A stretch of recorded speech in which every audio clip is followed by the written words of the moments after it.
Welcome to Ilivision. Mortal women turned into stars. No, not like the Kardashians, actual constellations. Tired of hearing of Greek gods and goddesses?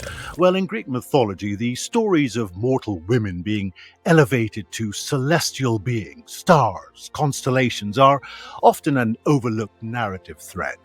The metamorphosis of mortal women into constellations offers a poignant reflection of their importance and enduring legacy. In our episodes on Psyche and Ariadne, we discussed mortal women being transformed into immortal goddesses. In this episode, we explore the lives and transformations of mortal women into constellations that we still see in the night sky today. Callisto and the constellation of Ursa Major, or the Great Bear.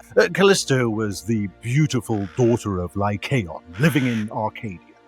Callisto was a hunting companion and devoted follower of Artemis, the goddess of hunting and wild beasts. Now, Artemis was a virgin goddess who had no children, and all the females in this group were required to be pure and chaste, virginal. If they betrayed this trust, there would be severe consequences exacted by Artemis.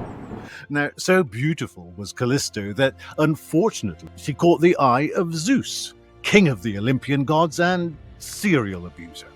He forced himself onto her, and as a result, Callisto became pregnant. In one version by the writer Amphis, Zeus, this serial abuser and trickster, to get his way, chose to assume the appearance of Artemis herself. Zeus had previously transformed into many forms, such as a swan, an eagle, and even golden rain to trick women into his bed. Callisto was very surprised, to say the least, that her idol Artemis was seducing her, and so she acquiesced, gave in because of her love and loyalty to Artemis. Anyway, however it transpired, Callisto was pregnant. She tried to hide her pregnancy from Artemis, fearing Artemis's wrath by wearing baggy dresses, but she was found out. As Aristophanes states, shortly she was to give birth. Artemis saw her while she was bathing and was beside herself with anger. In her fury, she transformed Callisto into a bear. There are versions by Homer, Hesiod, and Aristophanes and others, but now transformed into a bear. Either Artemis killed Callisto with an arrow, or she was about to be killed by her Arcadian countryfolk, or by her own son, or that Hera, wife of Zeus, might have had a hand in her misfortune. Sick and tired was she of yet another act of infidelity by her husband.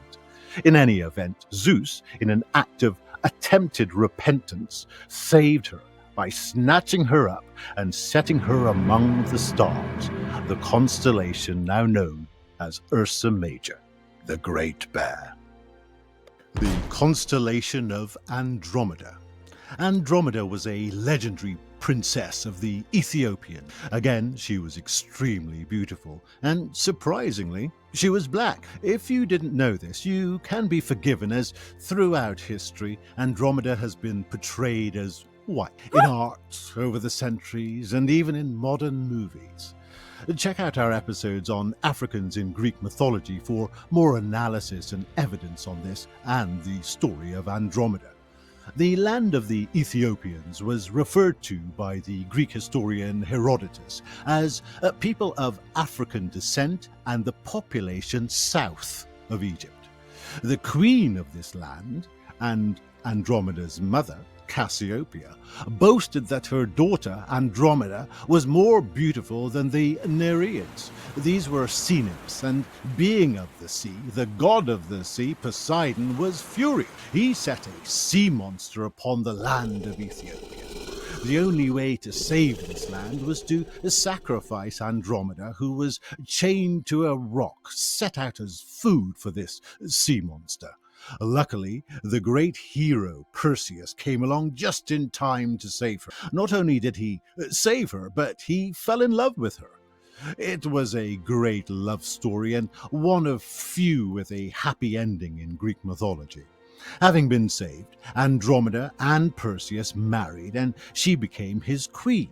The story played so big in ancient Greece that many of the characters are constellations, but when Andromeda eventually dies, the goddess Athena honored her by placing her in a constellation, Andromeda, in the night sky we see today. The constellation Cassiopeia.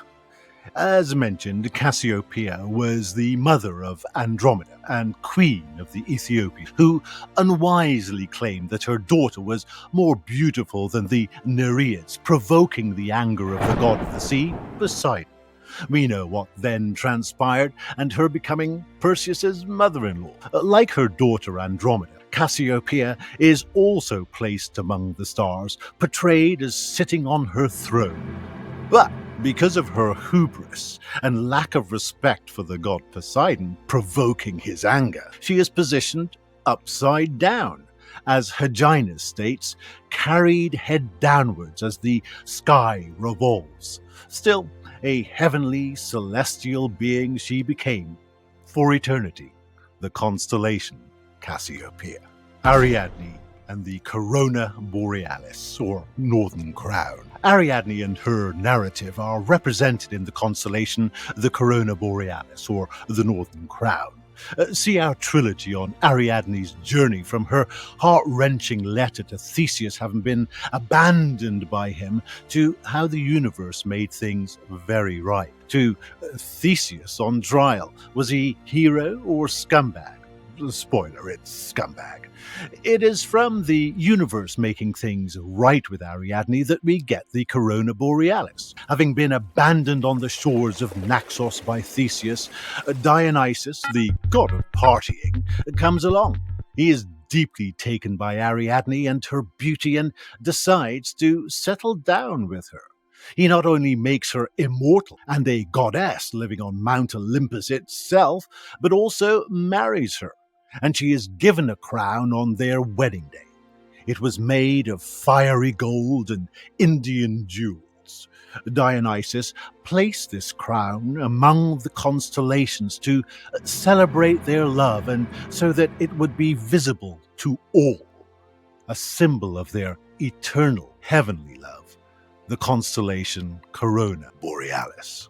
The astrological sign and constellation Taurus. Taurus, according to Aristophanes and Hyginus, may represent two women. The first possibility is that it represents Io.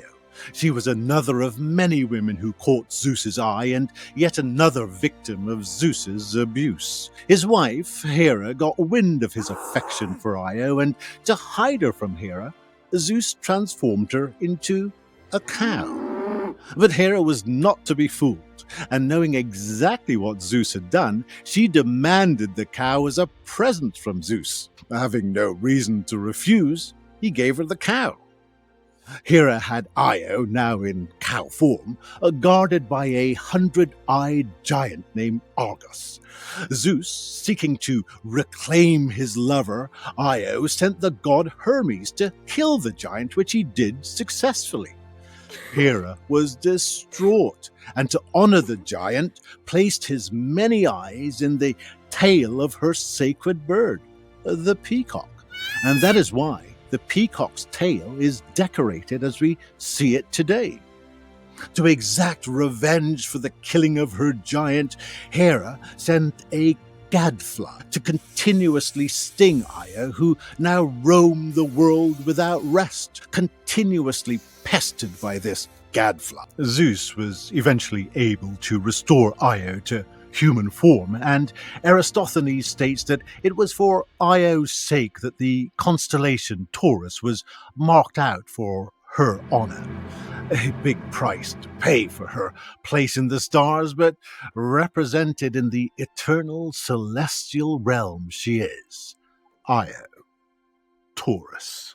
Another version asserted by Eratosthenes is that the constellation Taurus was a result of Zeus getting up to his abhorrent abusive actions yet again.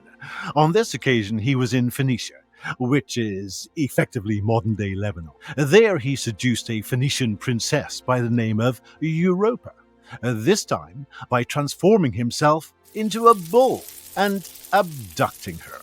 Zeus, in bull form, transported Europa on his back from the shores of Phoenicia to Crete, an island in Europe, giving rise to the theory that this is where the continent of Europe gains its name, from Europa, and Taurus represented the bull form that Zeus assumed to abduct Europa. The night sky holds within it timeless stories of mortal women transformed into stars, immortalized in the heavens. These narratives, often overshadowed by the grandeur of Greek gods and goddesses, offer profound insights into the enduring legacy of these women.